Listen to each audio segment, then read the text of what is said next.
Welcome to the Pop Cult Podcast. Here are your hosts, Ariana and Seth. This is the Pop Cult Podcast. I'm Seth. I'm Ariana. And today we are having a musical double feature. We'll, of course, be continuing our series looking at the early films of Todd Haynes with Velvet Goldmine. But first, we are going to be reviewing a film I felt was complimentary, Quadrophenia from 1979. Quadrophenia, based on the rock opera by The Who of the same name, tells the story of an angst-ridden London youth, Jimmy Cooper, who escapes the drudgery of his postal job as a member of the Mods, a sharply dressed gang constantly at odds with their rivals, the Rockers. When the Mods and Rockers clash in the coastal town of Brighton, England, it leads to both trouble and an encounter with the lovely Steph. Returning to London, Jimmy, who aspires to be like Mod leader Aceface, played by Sting, becomes even more disillusioned and longs to return to Brighton. So, Ariana, what are your just initial impressions and thoughts about Quadrophenia? I was rather bored with it. And that's basically what it was. I think it's also just like we saw a series of really interesting musicals / films, and I met with this one, and I kept comparing it in my head with or without intention to Saturday Night Fever because there are a lot of like different beats that follow through it. I mean, it came out 2 years after Saturday Night Fever, so I have a feeling it definitely was made because of that movie's success. Yeah, and then it just, at the least with like Saturday Night Fever, or you have other films that are like nostalgic for the past, like the lead character has a reason for all of this. The lead character just comes off as a selfish dude who's got nothing interesting. Like he's got a good job that doesn't hassle him about being there on time or being there consistently, only for him to be like, fuck this job kind of attitude. And this is not me being like anti-worker. It's just me like, I don't understand how I was supposed to be attached to this person. I would disagree with you in the point you made about he is angry and he doesn't know why. And I'm not going to disagree completely because you're right that he doesn't know why, but that has more to do with the nature of the world he was born and grew up in, which is a post-World War II London. Yeah. That is influenced by all the same forces that I feel influenced post-World War II America.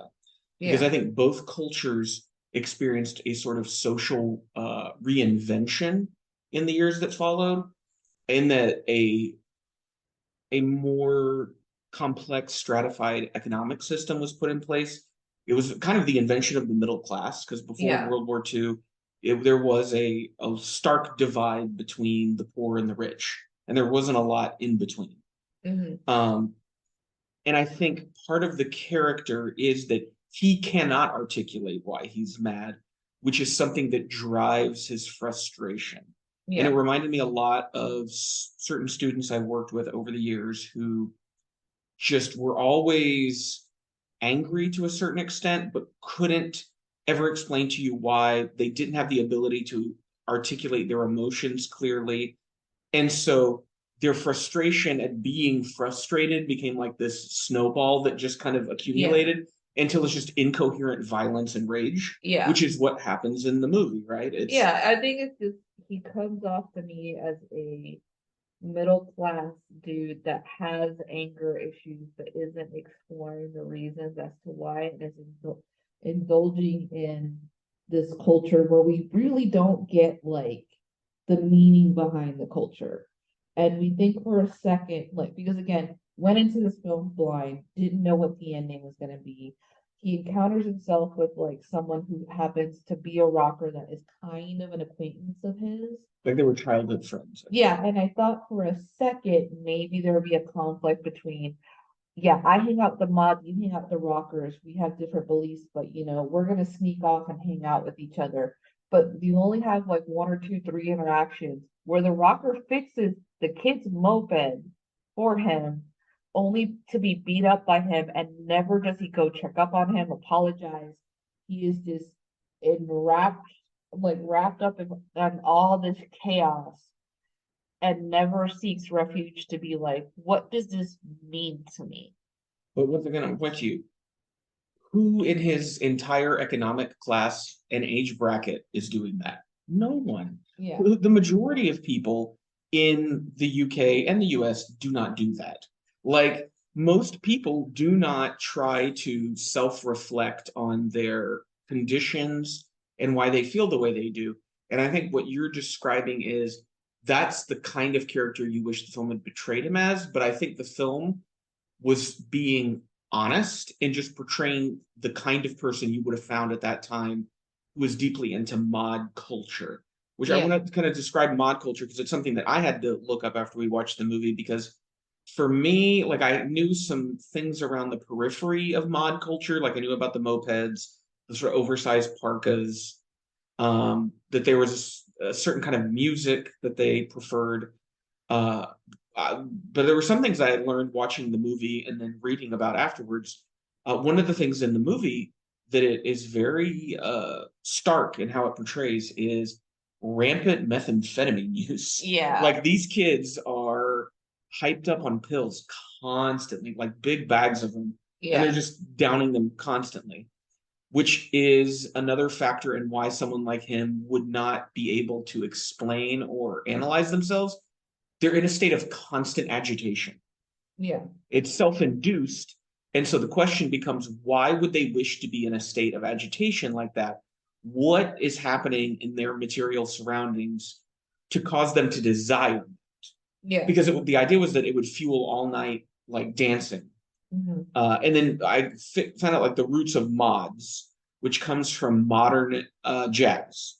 And that was the original music, apparently, that sort of formed the mod movement, which was a predominantly white movement that was co-opting a lot of Black culture, specifically West Indian Mhm. immigrants that had come to London.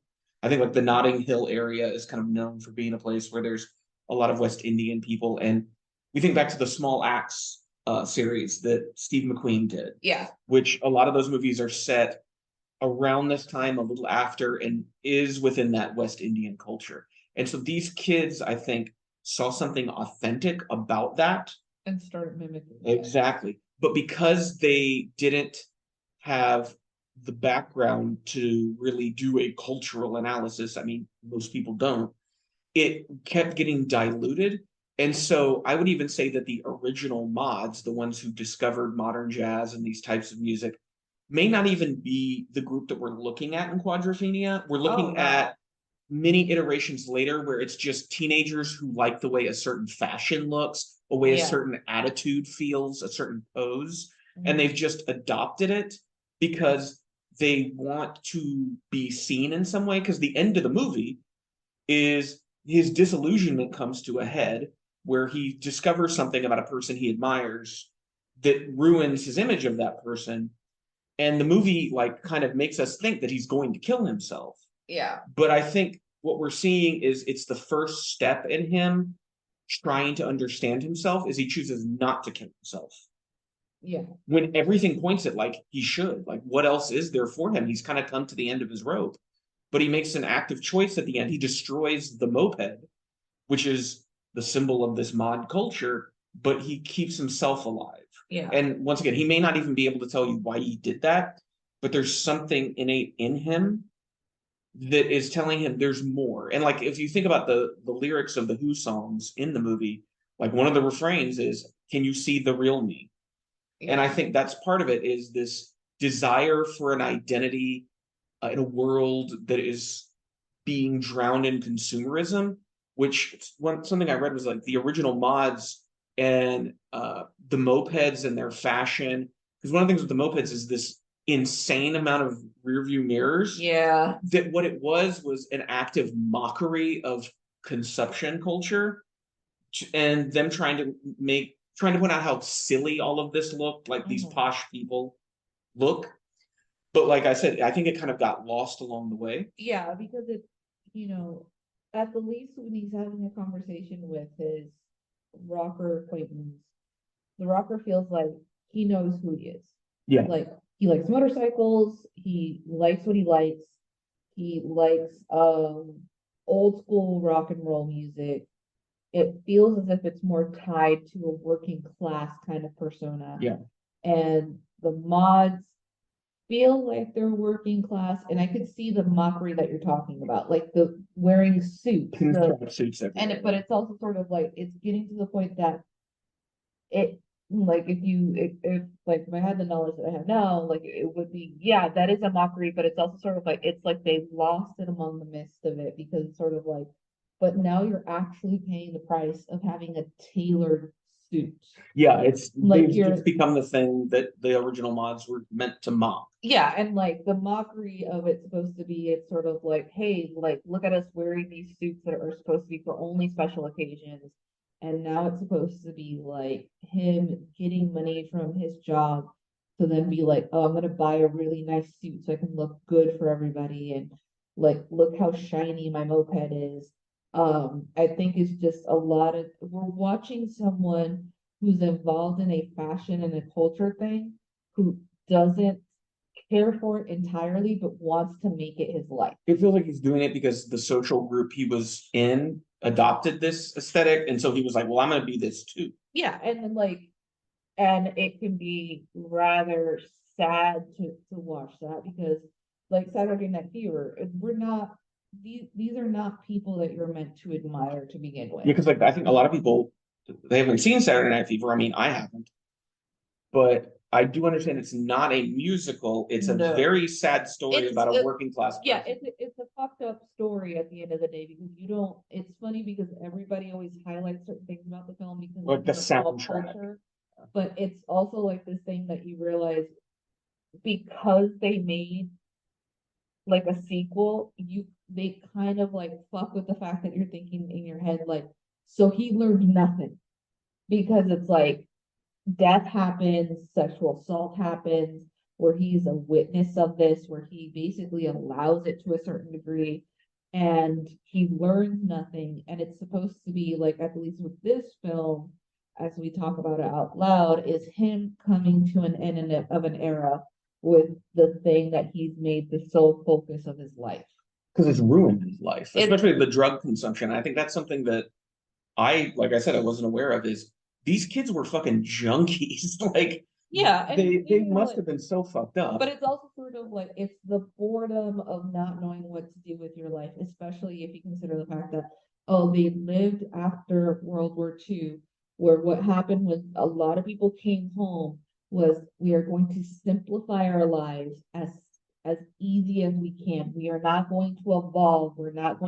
We are going to try to make it as predictable and mundane as possible. We're going to pretend all that horrible stuff didn't happen. So in order for us to survive, because you had parents that like either participated in the war as a soldier or like they were nurses or they were children who survived, and therefore it's like as a response of trauma, they decided to just go into the like what was known and mundane and sort of you end up dumbing down your life. Well, it's very similar. I think because the United States is such a large country, they were able to effectively implement that type of plan by creating things like the suburbs, by separating the urban from, or separating the middle class from the urban world. In the UK, I think it's a little harder to do that because more often than not, you'll see images of cities and then the country. And I know there are some suburbs in the UK, but I don't think suburb culture became as dominant as it did in the United States. It's just sort of like in the United States, we were like they were also commercialized with the idea of the family unit and mothers at home, fathers working, and like I don't know how it would have been for the UK, especially because it just seems like if you were living in a city, then the city was racially diverse. Mm-hmm. If you live outside of the city, it is no longer racially diverse, and it's sort of like so the melting pot that it is came with this chaos and like also an underappreciation of what it is that you were getting into. Because as someone who could say like they got themselves into a subculture, because I went to rock shows like in Puerto Rico and encountered different people that there were people that made that their lives, like going to rock shows and being known amongst them. And that's where they felt like they were, the king of the hill kind of thing, but you were like nobody compared to everybody else. It's this disillusionment that he would have to eventually grow up. Yeah, I think one critique you did make that I agree with is the film doesn't ever really develop a strong core narrative. It's far too episodic. And like you said, the whole relationship between Jimmy, our main character, and then his friend Kevin, the rocker, doesn't ever feel like it goes anywhere. But No. that's with a lot of plots where it almost feels like an adaptation of a novel in some ways that was trying to cram everything in but didn't know how to like play it all out. Maybe things got left on the cutting room floor. Yeah. But this film is in the tradition of a very British genre that's post-war, the angry young man films. I know Lindsay Anderson is known for directing a lot of them, and that's kind of actor Malcolm McDowell kind of came up as an angry young man in these types of movies pre Clockwork Orange. But the one that I thought of that I think is a really good one is The Loneliness of the Long Distance Runner. And I cannot recall the actor's name. He was also in this film Billy Liar. That's really good. I can't think of his name. But the Angry Young Man films are very much like Quadrophenia. They're about a young man in a post-war London or England somewhere who is mad at the system he's inside of, cannot articulate what about it makes him mad other than just like the idea of this oppression. Yeah. This idea that I am being told what I am supposed to be and what I'm supposed to do, and like pushing back against that and being met with a lot of brutality. I mean, the same thing happens with Jimmy in this movie. Like by the end of the movie, he's kicked out of his house, he's lost his job, his friend group has turned on him. And so it's this idea of nothing about this makes sense to me. I chose a path to follow that failed. I chose the path I was told to follow, and it made me miserable. And like, what am I supposed to do? Like, I don't know. And it's where it's relatable, I think, to a lot of what young people are feeling today in the West, especially post-COVID, as we kind of saw things begin to not begin to collapse, but it became very apparent that we were in the presence of collapse, that it was happening around us. Yeah, and I think what's happening a lot with like Westerner young people is they in some way hit a wall that like their mortality became more evident to them. Yeah. Because it's one thing when you're like there is this feeling when you're like you're in your teens or in your 20s that you just don't feel as if like you're ever going to grow old or you're ever going to die, and that like any of the small decisions that you make will never lead to actual consequences. And then a pandemic started. It's still occurring, but it's been diminished, even though like over 6 million people have died. All these people we claim as heroes who managed to survive, we're now like telling them that they're the scum of the earth, and we're talking about like essential workers, like fast food workers, and teachers, doctors. And so I think it's sort of like they've been confronted with their mortality in a way that is not common anymore, or wasn't as common as it was, like, say, before, when we'd have the sort of mortality that the young man would feel was suddenly being drafted. You could be drafted to the war kind of thing. I remember, like, even back then, think about it. It's these children were living in Quadrophenia are living in the shadow of potential nuclear annihilation. It's the height of the Cold War in the 1960s. And so it's really weird. I see this refrain where people talk about now is the thing is that, when the world ends, I'll be at my shitty job, still working to pay bills. Like, it's this anger where you're like, if the world is going to end, then why should I just keep doing the things you're telling me to do? They don't ultimately matter. And I think that's what the Jimmy character in Quadrophenia is feeling is nothing, the promises he's been told are lies. He is angry at the system for doing that to him, but he's also ultimately powerless. He's a minor. He doesn't own a home. He's not one of the while his parents might be middle class or upper working class, he's not. I think it's this weird thing, and I think it's something that now generations are starting to feel, is that nobody is really telling him how to be an adult, how to be a man. And so he's copying all these things that he feels like he should be emulating without ever stopping to question or having other people to idolize that are like similar to him. And it's also sort of like he's closing himself off from it because there's a scene where one of his friends gets beat up and they're like, it was a bunch of rockers that did it. So they, as the mod group, just decide they're going to find some rockers and they're going to beat them up. Not even find the person who beat up my friend. Just any rockers. Just any rockers. Well, because it's very tribal. It's very clan based. And so what occurs is that they end up beating up a rocker that turns out to be his friend that I was talking about before. And he yells at his friends like, stop it, stop it, stop it. But instead of ensuring that the abuse ceases at that moment, and maybe take the lead, he just drives off on his moped, like not knowing what to do because again, each step he takes, he can't take full responsibility and he's acting like a child. I mean, because he is. Yeah, He's a child at the end. But I think it's just like it was a film that, like I said before, it was boring to me at times because again, I think like structurally it's a mess. Yeah, because it's just sort of like again, you had nobody to really cling to. There are just certain characters. It's just sort of like I think about like how sometimes like we watch movies that'll be like there's like that kid that's really the punk, but at least the kid can like even if they can't articulate, they can just tell you like the reason I like this is because it's out of the norm and I hate the norm. The norm just seems boring. Everybody's unhappy. We don't have that with him. He feels like you see sometimes when you're watching him with like watch other people, he thinks that they're unhappy, but they just seem so normal. Like they're not like looking at him going like, "Ugh, you fucking mod." Because if you think about it, it's those lyrics of that Who song, can you see the real me? He looks at other people and can't determine who they are. The ace-face character and what he learns about him upends who he looked at him and thought he saw. And so it's a film that's about trying to find authenticity in a world that is inauthentic to its core. Yeah. And how impossible that is. And that ultimately you find that authenticity in yourself in whatever way that you figure out how to do it. Mm-hmm.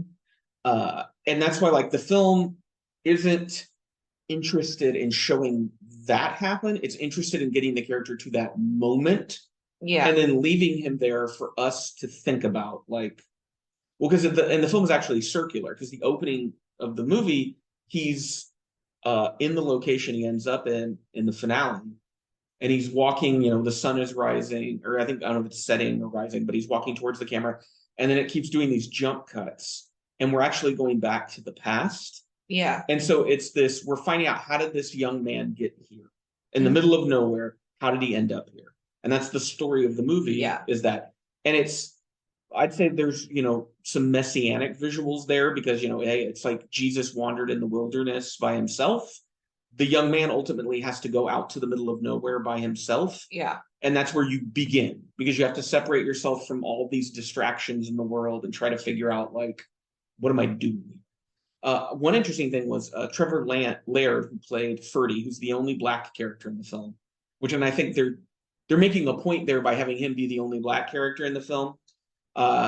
And he definitely feels like he is more in the know about mod culture than the rest of them. Yeah. He seems to have connections with drugs and like knows where parties are and things like that. That in the film, there was originally a scene where, they're all at this house party making out, and he was going to be making out with a white girl. But the studio pushed back on that so much that they had to cut it from the movie. Mm-hmm. And some of the actors said at the time they had contemplated just going on strike and not performing until that was allowed in there. Mm-hmm. But apparently producers warned them off of that like the studio could cancel the whole movie if they try to pull that. Yeah. Which I think is very interesting that here we had people who were young people in the late 70s feeling ultimately powerless to try to stand up for something they believed in, which is very much what's going on in the movie. And it's a lot of ways like there are movies that are the actors are of age now that were teenagers like the Romeo and Juliet one, that it turns out like they were underage and did not feel comfortable being filmed like nude, and that were lied to, but only feel that they were able to talk about it now because like they, the movie's already out and The people who made it are dead. Yeah. And it's like, it's not surprising that it's just sort of like, hey, the actor spoke about it now, because it's just sort of like, well, the movie's already done and producers are probably dead or close to their grave, so what's going to occur? It made me wish that it maybe was edited better. Yeah, I think there's a better movie here than what we got. Yeah, because it would have been maybe like more interesting had we just seen him like maybe sitting there contemplating at some point and just sort of like maybe wincing when he thinks back at like his rocker friend, or the way that he reacts towards Steph, who Steph is just treated like a goal that he wants to obtain. Well, she's a status symbol, right? Yeah. It's where he's getting lost in the consumption culture of like, oh, now if I have her as my girlfriend, then I'm somebody. Then I'm somebody important. And I did like that scene between her and him, I did like, because at the least they didn't make it seem like, oh, poor him. No. And the film doesn't go, poor not Jimmy. Overly sympathetic. No, it's just it's a hard watch, because he's not even a character that you're like kind of rooting for his demise, or even rooting for him to like, you're just sort of like on neutral for him, because you don't get to know him. There does seem to be a distance in the film from him, which I don't know if that's intentional or if that's an oversight of the screenwriters. And so like when he has this argument with Steph, who ends up hooking up with one of his friends instead, becoming his girlfriend, and like he's like, but I liked you, dude, and she's like, yeah, and I liked you, but I don't like you anymore. And so she's like, so you're just gonna have to fucking deal with it. And he again lashes out like a child, where he calls her a slut and he calls her an idiot, and he like goes away. And his whole thing of wanting to go back to Brighton is, Brighton was when she found him attracted, and they were like he goes back to that alley where they had sex. Yeah, they're like in the midst of the adrenaline of what's occurring, and like before like she loses her way with him, and like it's the adrenaline that he was like, besides like Ace Space, and they were like both sharing something. Well, everyone else seems to understand that this is inauthentic except for Jimmy. Like where she's like, yeah, we had sex because we were high off the adrenaline of the brawl in Brighton. Don't you understand that kind of a thing? But he doesn't. For him, he's like, he's more earnest than some of them, where he's like, no, but I really believe this, or thought I believed it because I thought everybody else believed it. I think it's more that like, it's not about so far about being earnest, is that Jimmy lives in a fantasy. Yeah. He lives in the fantasy of the really good moments, and he wants to cling to those moments and wants to make them like last as long as possible. And everyone else is sort of like, yeah, they're playing into this culture, but they also see the reality of it. Like he ends up quitting his job. He wasn't being fired. He was just being reprimanded for like not showing up to work. Yeah, and like he didn't show up to work because he got arrested, which is a problem for some employers.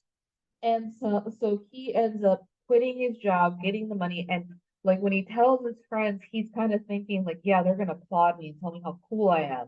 Like his friends are like, that was a good job. Yeah. That was an easy job. Like, what are you talking about? Like I feel like even one of the friends is almost like going like, I'm gonna go see if I can get why that would you job. ruin your life? Yeah, and like he doesn't even tell his friends like, hey, I've been kicked out of my house. Like he lives in a fantasy, and like I think that distance between us and the audience is supposed to be, because he has a distance even with his own friends. He doesn't tell anybody, hey, I'm really into Steph, I want to date her. Like they just sort of see that he's kind of after her, and they're like encourage him, but he never tells them like, oh, we hooked up because he gets a fight with his friend, and his friend is like, what the fuck? I'm with her. What is going on here?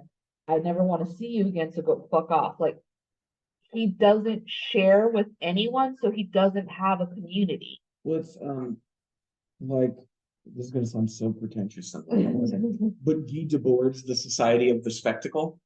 where he talks about the loneliness of the crowd. Yeah. So the idea that you can, under capitalism, you can be in spaces where you're surrounded by people, even people with like-minded interests. Like, you go to a fan convention of some kind.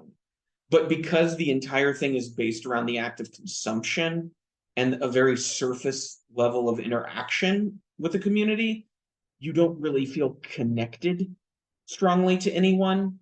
And I feel like we've experienced that going to like gaming conventions where there were people we knew beforehand, but like there's not really a sense of community with every single person there. And No. there's big moments where you're in crowded convention halls and you feel alone. You feel alone because you're not in a game playing. So it's like the only way I can feel that I'm not alone is by performing certain acts Yeah. that involve like consumption. Either someone's trying to sell me something or I've paid to join this game at the convention. Or even like participating in the fact that like one time there was a networking thing that I went with one of my friends, and she's out there networking because basically what she was doing was selling her talents. Mm-hmm. And since I wasn't participating in the networking, I got anxious and put headphones on because I was just like, I don't want to talk to these people with the assumption that they think that I want to sell them something. There's something that they want from you or they think you want from them. Yes. And so, and then it becomes, that exchange becomes so heightened afterwards because with the big guns that would be there, and even though like we would mention a name and people would be like, who?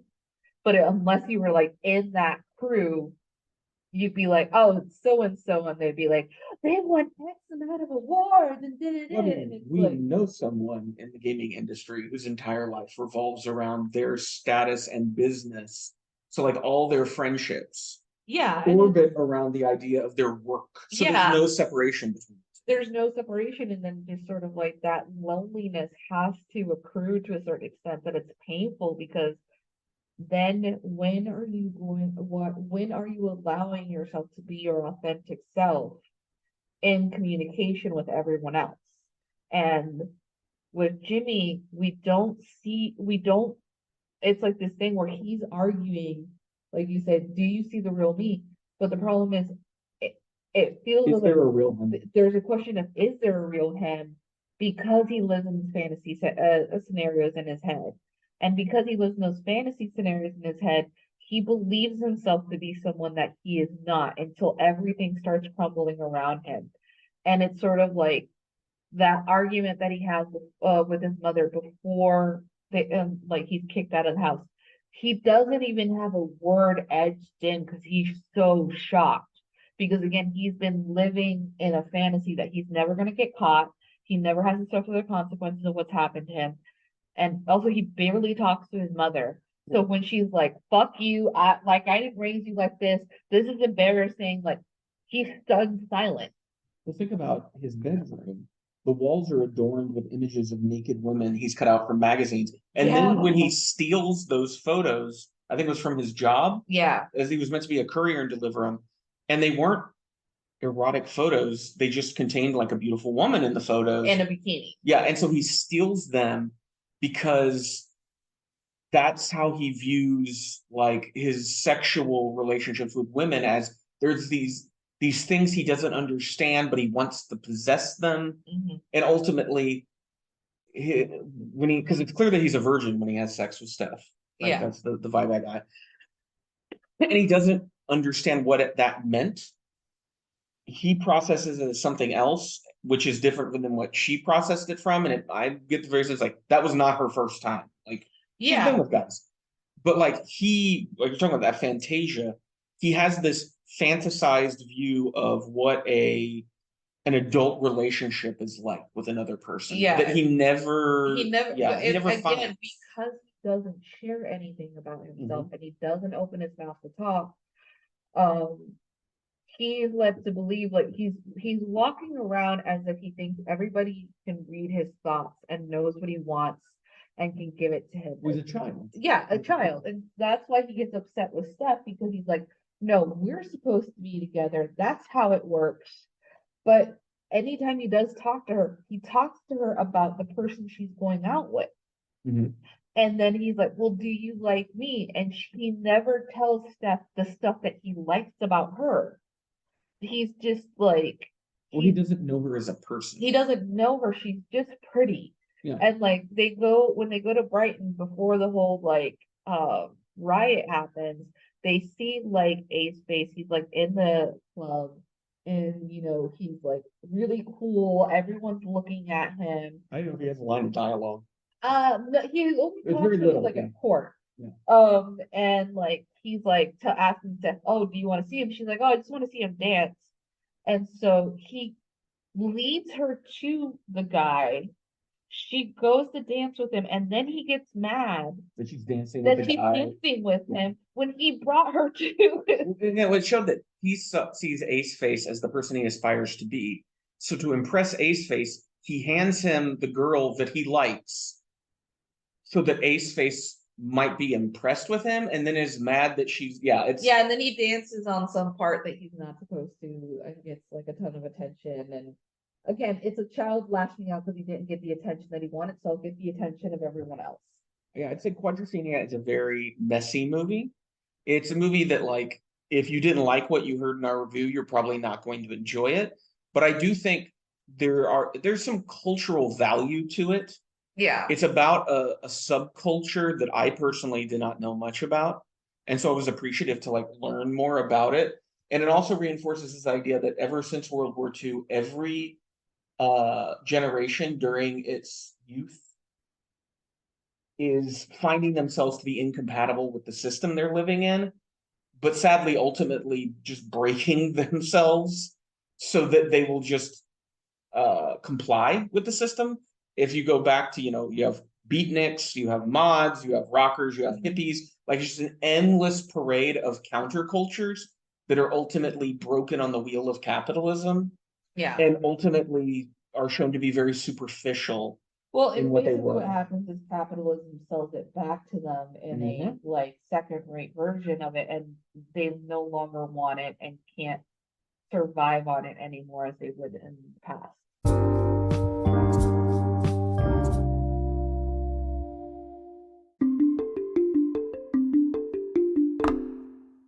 All right, we're back, and we're going to be continuing our series on the early films of Todd Haynes. So today we're going to be reviewing his third feature, which is Velvet Goldmine, released in 1988. I think it might have been NC-17 in the US because of the very graphic nudity in it. I mean, you see penis, and in the West, that's a big deal. Yeah, you cannot, we shall not see any penis. But it's Ewan McGregor who has shown his dick on multiple occasions. There's another movie called Young Adam, which I think was a Woody Allen movie of all things. And he's dick whipped out in that one too. So Velvet Goldmine is the story of glam rock star Brian Slade, played by Jonathan Rhys Meyers, who himself plays a character on stage named Maxwell Demon. It's meant to parallel David Bowie and Ziggy Stardust, but not 100%. And Slade predicts his own death on stage. Shortly after he announces his prediction, he fakes his own death and is exposed as a fraud. A decade later, in 1984, a reporter and former fan, Arthur Stewart, played by Christian Bale, tracks down the former rocker to do an article on his life and downfall. Arthur interviews the man who discovered Slade, as well as a peer, Kurt Wilde, played by Ewan McGregor, to understand Slade's motivations. The film is unabashedly a pastiche of Citizen Kane, a pastiche, which is something I don't feel enough people use that word or talk about that enough, is it's like a parody, except it's paying homage, it's not mocking. Okay. So when you mimic the structure or style of something, and it's not meant to be done as a joke, that would be a pastiche. Mm-hmm. And this is very much following the Citizen Kane framework. Of some further information, the Brian Slade character is not 100% just Bowie. He's also supposed to be patterned after Brian Ferry of Roxy Music, especially the 1984 character that we see, who's a suit-wearing sellout, which a lot of people complain about that about Brian Ferry, that he became a little more conservative. And then also Mark Boland from T-Rex. Ewan McGregor's character of Kurt Wilde is a mix of Iggy Pop and Lou Reed, both men that David Bowie had relationships with in the 70s. What did you think of Velvet Goldmine? I really liked it. It's the highest, you give it the highest rating you have out of all the Todd Haynes movies so far. Yes.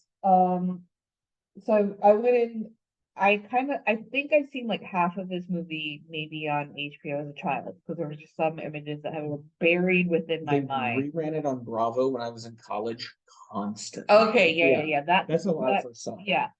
So, and in watching it, it was just sort of like, I was kind of, when you're just like, oh, they're based off of like Bowie and these characters, and these people who are actual real life characters, I remember just being like, ugh, like just not wanting to watch it, because it's just sort of like, You're thinking this is going to be like a tell-all biopic or something. Yeah, and it's one of the, I think we also ended up talking about this, on how like you like the show Kidding, I did not like the show Kidding. Mm. And I think one of my problems is like they're basing this character off of like You're talking about Kidding. Yes, the So show. for readers, if you're reading this podcast, please tell me. I'd love to know how you're doing. Listeners might not know Kidding. It was I think 2 seasons on Showtime. Jim Carrey playing a children's television show host, very lightly patterned after Mr. Rogers. Very lightly. Highly patterned. No. Except his personal life. Yeah. It wasn't patterned after Mr. Rogers. I didn't like that one. I don't like it. I think it's one of my problems is when you take something that is so close and to something and then just be like, oh, we're just gonna make comments about this.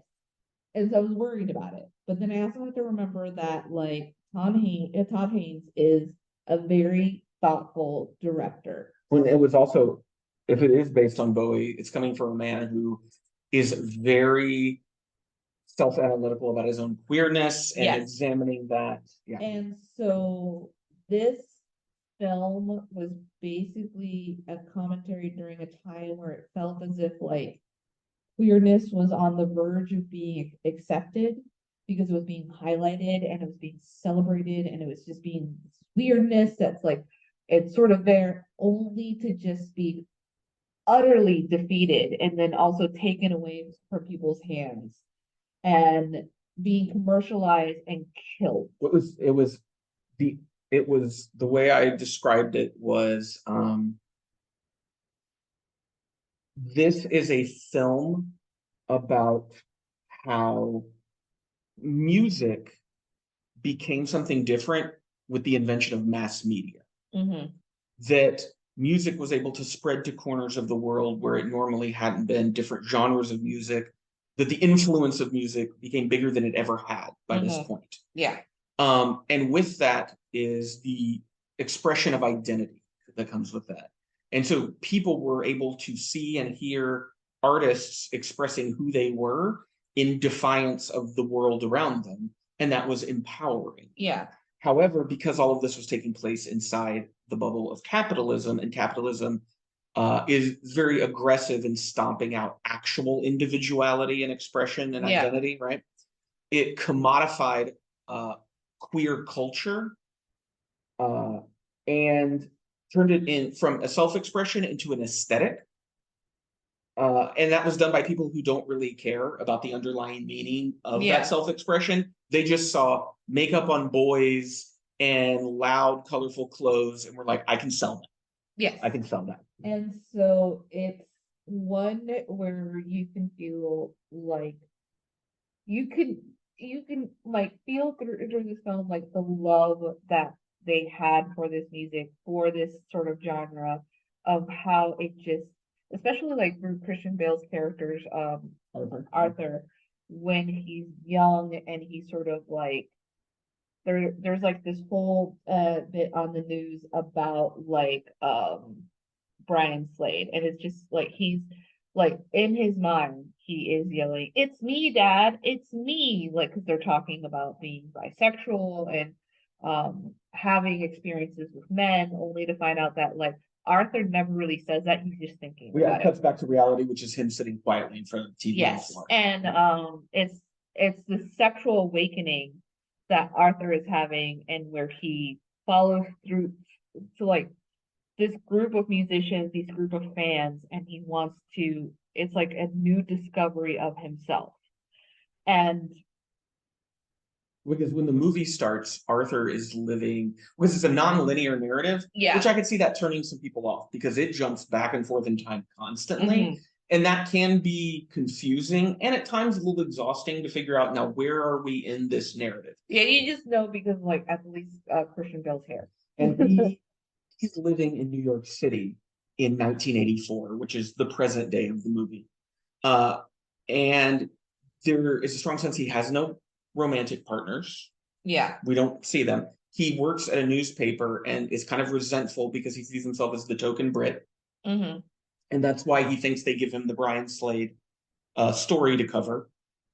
When his editor explains it's because he is a Brit and who was of the right age at the time Brian Slade was popular. Yeah, he's like, the areas that we need to go get stuff, and like his editor does not know that he has a personal, like, we don't really know connection. who knows that Arthur is gay. That's not really or bisexual, because it's not really spoken about. But there's also the thing in the beginning of like an alien dropping off a child that's supposed to be Oscar Wilde. There's this. I compared it to. It feels like he went back to, or Haynes went back to his aesthetics from Poison, except a more cohesive, singular narrative. Yeah. But very experimental in tone and style. Because this movie is all over the place with style. There's in-universe music videos that Brian Slade puts out, but then those will like bleed into moments that happen, but are presented very impressionistically. Yeah. Like there's the three-ring circus sequence that is like them talking to executives, but clearly this is not the way it would have played out in reality. There's this alternate 1984 because they keep mentioning like President Reynolds, who's clearly supposed to be like Reagan. It feels very like 1984 because it's not filmed in New York City. It's clearly formed like probably in the UK because it has that kind of like Cold War aesthetic to the architecture. It feels very oppressive. But yeah, it is a sort of cornucopia of all these different little things that Todd Haynes is interested in. Well, I think that the whole thing with the alien thing is sort of like, of course, only an alien can come to Earth and decide to be openly gay and queer amongst the masses while trying to obtain their love and like validation and everything like that. I think it's just watching this film, you could almost feel like the sadness at the end of it. And I can understand, like, maybe to a certain extent, an upset that people had towards people like Bowie, even though, like, he was openly talked about years, like, we're talking about, like, within, I saw, like, at least interviews in the 1980s and, like, early 90s, where he would just underline, like, when people were like, oh, so, you were gay, and he's like, I am bisexual. Well, there's also because it's just sort of like that anger that could be like to some gay men, the bisexual thing is just an easy title to wear in order to like, hey, you get married, but you get to pull out around with men if your wife is cool with it. But it's sort of like that weirdness of also adapting to the person that may have a sexually awakened you married a woman. When it points out like some of the contradictions in Bowie, where by the time you get to the 1980s, he has sort of disowned the Ziggy Stardust glam rock androgyny thing. And he's leaning into this, like the Thin White Duke kind of thing. Yeah. It has a horrible cocaine habit. Is even incorporating some like fascist imagery into his work. It was a dark period for him, I think. And I think the film is kind of reflecting that of an artist who is constantly in search of an identity and never content settling for one of them.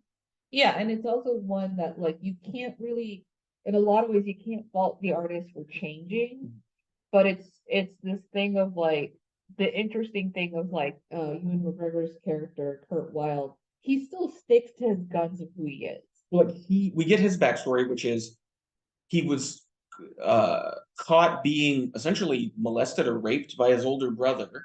Servicing him as a but it's like clearly it's the brother's older. Yeah, and then he's the one that gets electric shock therapy while his older brother is scot-free. Yeah, and so there's nothing that ever happens to him where anything in his life validates who he is, but there's such an authenticity to who the Kurt Wilde character is. Like that character is unchanging. Yeah. He is who he is. Well, Brian Slade, like the point of the movie is kind of we never really know who Brian Slade is. Brian Slade like changes on every corner in order to ensure his success. Once the novelty wears off, he becomes someone new. Yeah, and it's sort of like he also uses the people around him to almost like take their essence to build himself up. He gets a manager that really believes in him, but then like when the folk singer thing isn't working, he gets Jerry Devine, who's played by Eddie Izzard, who is in the film a much more like devious person. Almost like a P.T. Barnum. Yeah, like in order to make sure that the money is going through. He is married to Mandy Slade, played by Toni Collette, who I think was the stronger actors in the film. Who's a New Yorker that's taken on British affectations. Yeah. Which I think, in a minute, I'm going to tell you something I found about the movie. And knowing that now and looking at her character, I'm like, oh, okay, things are starting to make more sense with the movie. So Haynes has said that for him, a big part of the movie is exploring the connection between America and England and New York and London, specifically through the exchange of musical ideas between these two places and the intermixing of those ideas, and how he realized, oh, that's perfectly encapsulated in the sort of Bowie, Lou Reed, Iggy Pop relationship, where you had these very American proto-punks, essentially. Yeah. And then this very British androgynous figure who sort of collided for a few years and ended up producing things that were pushing back against social norms. And that for someone like Todd Haynes, who is very much paralleled in that Arthur Stewart character, Christian Bale, Todd Haynes would have been of the age to really appreciate what these artists were doing when they were coming out. And it's clear they had a profound influence on him. And so I think it's him trying to make sense of that connection between these two worlds and like, why did they mesh? Why did it then all of a sudden it kind of fell apart? Like this didn't necessarily last in the way it would. Okay. And so that's where her character is so interesting, Mandy, because she is those two things combined into a person. And when we meet her in 1984, she has no consistent accent. It fluctuates. It becomes like English with like certain words she says in an English accent, and then other times she sounds completely New York, which makes sense because she's been pretending to be like this London party girl. And so it's no wonder she'd be attracted to Brian. They're both people who are searching for some sort of identity that can define them. But in a different way, like Mandy kind of is that very superficial, but at the end, what it is like she is a supporter of music, and she finds like she meets Brian through Jack Ferry because like they're friends. Yeah, we'll talk about Jack Ferry in a minute because he's the one character in this that is still a mystery to me. Yeah, I feel like We'll talk about Mandy. But then Mandy, it is this interesting thing because like we meet the manager, like the first manager, he's talking to Arthur, and then he's like, oh God, have you not spoken to Mandy? Like it's gonna be a horrendous, like he thinks it's going to be like super dramatic. And we don't know who Mandy is, so we're kind of like waiting. We're only seeing her through the manager's eyes, so we're thinking she's gonna make a big deal for or she's gonna be mad when the reporter, and she is kind of like, okay, you're here. I'll tell you my story. She's just a broken drunk who sits in a nightclub. And that she owns that nightclub. Yeah. It's like hers. And it's like this weird thing. It's sort of like, I didn't consider her like this broken drunk. It's sort of like. Well, she just seems very like the world chewed her up and spit her out. And she's just she's surviving on her own terms. Yeah. But she knows those glory days, they're gone. They're not coming back. And so Arthur's kind of like, she tells him the gist of the story, and he's like, there has to be more that you're not telling me. And she just kind of like relinquishes, and it kind of explains a little bit further about like, she understood that like Kurt Wilde was in love with her husband. And she was like, I wasn't going to get in between them, but I did the worst thing possible. And you're thinking, what could that be? And she's like, I just stood by and let it happen. She's like, I watched him like use this person up, knowing he was using him, knowing that he was using me, and I just let it happen. When there's a scene during it's the death of Glam show Yeah. that becomes this sort of flashback where all of these characters converge without necessarily knowing they did on one night. Yeah. And when she interacts with Kurt, that's after their relationships with Brian are over.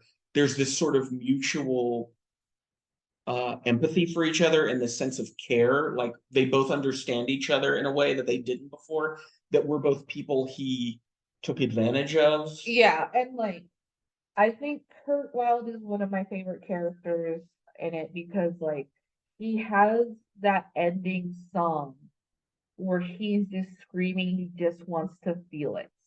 Mhm.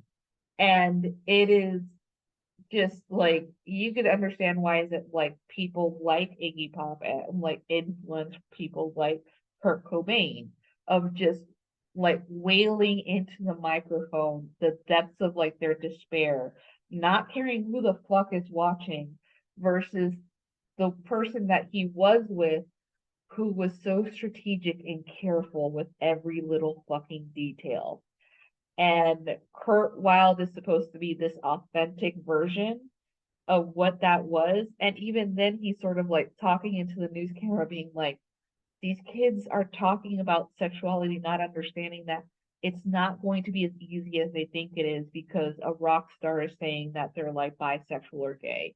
Like, if you're going to be doing gay sex, he's like, it's going to lead you to some dangerous places that you are going to feel unsafe. Because at the time you could just be open. Yeah, and he's like, a healthy and you relationship. might not know Yeah. if you want to go there. Like, he is warning them versus the way that, like, this is at the time, this is a dangerous versus lifestyle. like, you know, Brian Slade, who's just like making it a glamorous thing. Let's talk about the Jack Ferry character. Yeah. Because that ties back into this sort of opening prologue that's always kind of remained very strange to me. And I've had difficulty like making the connection between that prologue and then what happens in the movie and what it all means. So the movie opens with this spaceship sometime in the late 19th century deposits a baby on the steps of the Wilde house. They adopt the baby, name him Oscar, and he says at school, they're going through and asking everybody what they want to be when they grow up. He says he wants to be a pop star. Yeah. And so a lot of people will say that Oscar Wilde was the first celebrity, where he didn't become famous because he was from a wealthy family. He didn't become famous because he was like, he wrote, but it was more the fame that he accrued came from his larger than life personality. Yeah. He was so unlike anyone people had encountered before. And in the film, there is this recurring symbol of this green jewel brooch. And we see Oscar has it with him when he's deposited by the aliens. Then sometime, I'm thinking maybe in like the 40s or 50s, we see a little boy named Jack Ferry who's being basically queer bashed by the kids at his school. And in this moment where he's laying there in the mud broken, he uncovers the brooch, the jewel. It's in the dirt there. And then because the movie's jumbled, we eventually see that Brian Slade has it. And we don't understand how that changed hands until near the end of the movie when we see that Brian stole it from Jack. Yeah. And I think that's very important that he took something from Jack Ferry that didn't belong to Brian. Now, fate eventually corrects that, and Brian gives it to Kurt, who is the rightful bearer of this thing. Yeah. And then by the end, Kurt gives it to a reluctant Arthur who kind of rejects it at first, but it still ends up in Arthur's possession.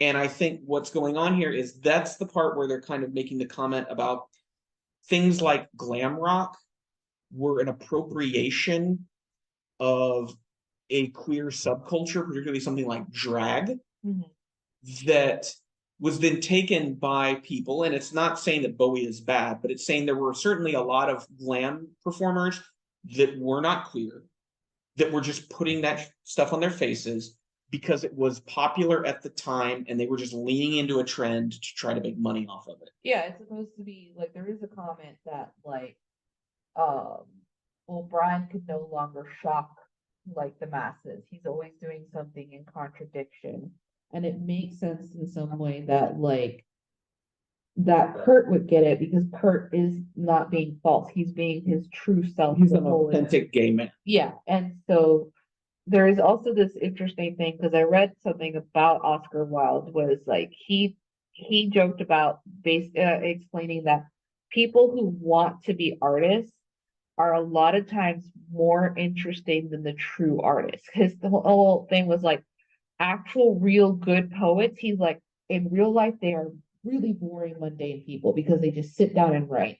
People who idolize poets, he was like they're like a fucking mess. Like all they're trying to make their life into an art. They're living the art instead of understanding that the production of the art doesn't come from someone who is living that way. It's somebody who lives their life mostly inside and is thinking about things constantly, and that the poetry is this explosion of expression. And that is the contradictions that we see between Brian Slade and Jack Barry. Brian is living this extravagant, dramatic life where he's taking people down with him, whether they like it or not, versus Jack Barry is quietly walking in the streets of London while these kids are running around trying to find like He's kind of Maxine. sneering at them and a little annoyed by them. I don't think. I mean, he seems like a little confused. It's more like he's basically he's sheltering himself because it's sort of like this is a man who is out there dressed as a woman but identifies as a man who does not want to be fucked with. Yeah. It's sort of like don't come near me, and like it's like this thing of like one of the kids are like, oh, who's that? And like they're like, oh, it's Jack Barry. Like the kids who are into They've it, heard of they him. know who he is. One thing about Mandy got her start at the drag club where Jack was like the star performer. Yeah. So she's someone who, like I said before, she's seeking authenticity because she doesn't necessarily feel it in herself. And she came to the right place. She just ends up following the wrong person, which is Brian, who has only shown up to steal some of that authenticity and wear it on his face. The thing is, like, when we see Jack Barry and her like come together again, there is no anger. Yeah. Like Jack is just sort of like, this happens, but because of that awakening that Arthur is having, he encounters like people who do performance and drag. He meets like Jack Barry. He has a night of sex with Curtis Wilde, who does not remember him. Yeah. And it is like he is brought into a different fold versus what he was brought into. So he came through the false door. Yeah.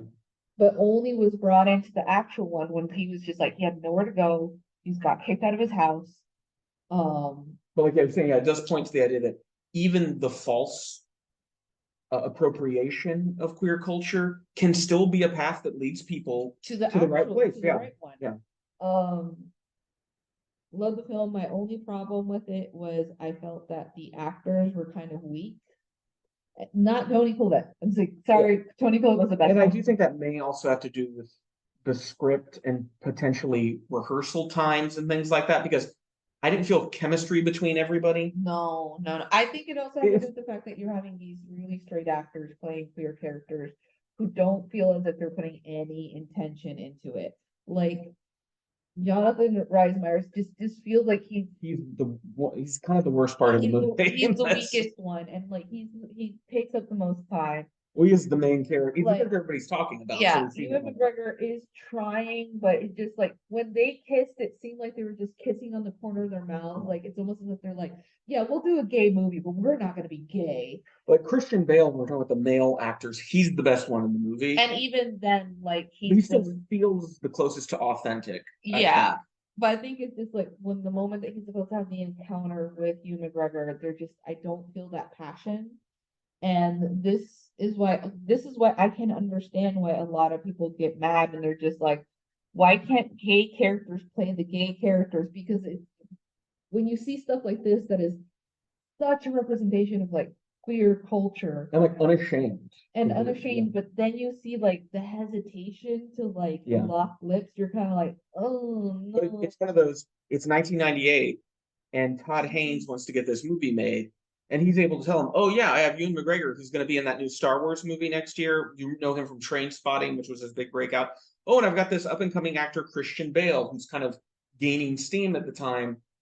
It's, I mean, it's good casting. It's to make a movie that you honestly, it is an amazing casting that he was managed to put on screen. And it's a lot of people like right at that moment they're exploding. Yeah, and like it's like Eddie Izzard, who is like trans themselves, who has started films even after their transition, presenting as male, but wanting to be represented as a female in their day-to-day life.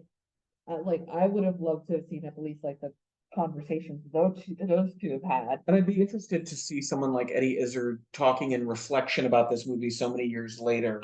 Yeah, about what were insights you had? Like, were there things you realized while making the movie about yourself that maybe you hadn't realized? But it's also, again, Todd Haynes is just one of those rare gems that we have of a director who's just sort of like, I want to tell queer stories.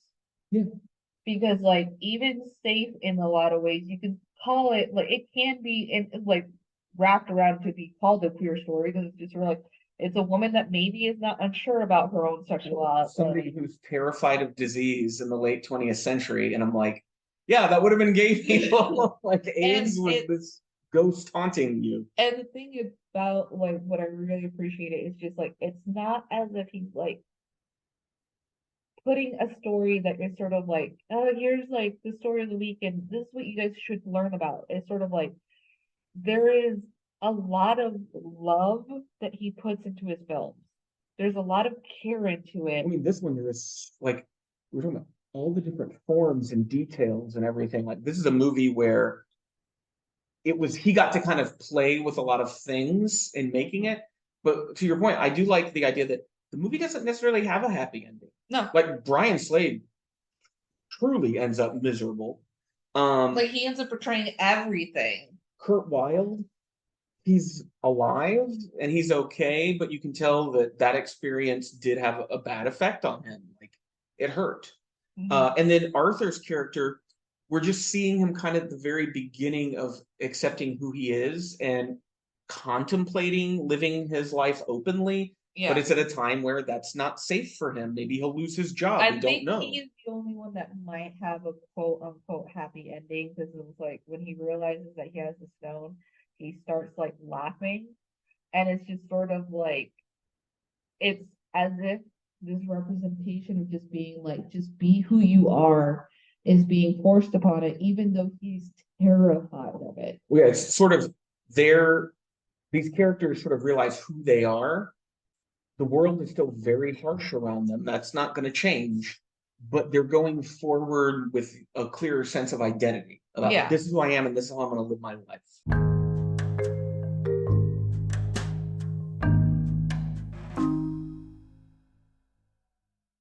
Well, that's the end of our show, almost. Before we leave, we'd like to do our little pop cult pick, something from the last week that each of us has enjoyed, from video games to TV to movies to books, comics, anything like that. So, Ariana, what is your pop cult pick for this week? It is a Netflix reality show called Pressure Cooker. Okay. And you do not like most Netflix reality shows. No, it's funny because we do tend to watch a lot of like cooking competition shows, and Seth has bear witness where there's times that we've watched them and that I go like, I don't want to watch this anymore. This stresses me out. Because they vary in tone. Yes, I do. I feel like old Top Chef stuff I can't watch. It just induces my anxiety. And I am always like, can we just go back to British Bake Off? Like, there's a meanness to a lot of American shows. So, Pressure Cooker is about a show that brings all these chefs together in a Big Brother, or was it? It's like a Big Brother-esque situation. They're isolated from the outside world. And at the beginning, I wasn't really sure if I was going to like it because there is like a slight meanness, like it's like someone coming in and twisting like your side a little bit of like pitch. They get to vote people out. Yes, so, and so I was just like, at first I was like, I don't know if I'm gonna hate this show. I ended up really liking it because most of the people on the show were just like, you know what? I just want to cook against the person that I like, the best chef that there is. I'm not going to eliminate the weakest. I'm just going to go with the best scenario. And there was a lot of twists and turns, especially because it was There's no host. there's no That's host. which I love. Yes, and it's just them and they're at the confessional, or they're like voting each other off, or they're like cooking against each other. And there's just a ticket machine that prints off instructions. Yes, like there's no like voiceover. They could have used somebody to do that. It's just the ticket, and it was interesting even towards like the finale. You had all these type of different characters, but I think one of my favorite things was we were watching it and we just went, that character has something.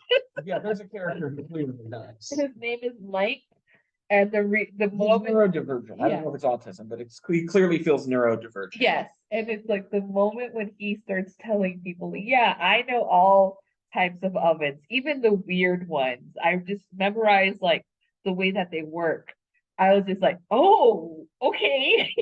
and but it's ultimately a very wholesome cooking yeah, competition. it's very wholesome. Like he gets selected for a team challenge. And at first he's like, oh, I don't want to cook because he's a private chef. Mhm. And so he's like, I want to cook by myself kind of thing. And he's coming in a really bad attitude. And you see the other team are already like bonding, having drinks, telling each other that they're going to do great. And there's one chef, Lana, who's like this very like calm A and saintly human being. saintly, this bitch meditates daily. You know she meditates daily. Is like telling him like, listen, I can teach a bad cook how to be a good cook, but I can't teach someone to have a good attitude. And so she has a one-on-one with him, and that impacts the whole season of them together. It's adorable because at the end he's like, you took my girl, Lana. I'm gonna get you back. And it was a great show. It was very fun. It's a very quick watch. Well, my pop cult pick for the week is right now, Steam, the popular video game storefront, is having its big spring sale. So I thought I'd recommend a game I recently bought off of there that I'm having a lot of fun with, and that is Bone Razor Minions. This is developed by Case, I think is the name of the developer and publisher. And if you heard about Vampire Survivor last year, which was a very popular auto battler type of game, Bone Razor Minions is very similar, but I think it has a little more depth than Vampire Survivor, or at least it's something that I'm really enjoying. The game is just a pure dopamine machine. It's one of those games where you can play a run very quickly, unlock a few things, play again, unlock some more. It's got that Moorishness to it. There is, I think, kind of as much complexity as you want to put on it. And I'd say everything from the this publisher is pretty good that I've played. The other game I've played is Spirits Abyss, which is also on sale. And it is a combination of Spelunky and Binding of Isaac. And I'm a big Binding of Isaac fan, so I've been enjoying that. Those two games together are going to run you maybe like $9 to $10, I think. They're both discounted. And I think are both worth your time during this Steam sale. Well, that is this episode of Pop Cult. We hope you enjoyed our episode, and make sure to check out our show notes for links to relevant reviews or other things. And also check out our website, popcult.blog. We do reviews on there every Monday, Wednesday, Friday, and more on the weekends. Make sure to subscribe wherever it is you listen to this podcast so you'll be notified when new episodes are up. If you do visit popcult.blog, you will be seeing that we're in the midst of a comedy masterwork series. We just reviewed movies like Young Frankenstein and Monty Python's Life of Brian. Coming up soon, we'll be reviewing A Fish Called Wanda, Midnight Run, The Big Lebowski. We're also doing an ongoing Best of Star Trek, the original series post that we've been having pop up on Sundays. And all kinds of things, everything from comic book reviews to reviews of TV seasons to solo tabletop reviews. We've got a lot on there. If you like what we do here on the podcast and the blog, we would ask you to consider supporting us on Patreon. We have a variety of reward levels and some goals that we're pursuing. I want to thank our current patrons, Becca and Matt, for their contributions every month. They donate at the Writer's Room level. That's $10. And Part of what that affords them is they get to pick a movie every month that I will watch and review. And if you donate at that level, you can include your own thoughts as well if you wish. Just this month, I have reviewed Parenthood for Becca. And then for Matt, coming up here near the end of the month, of all the movies, reviewing the SpongeBob SquarePants movie, which I've never seen, and I'm looking forward to watching. So until next time, keep listening.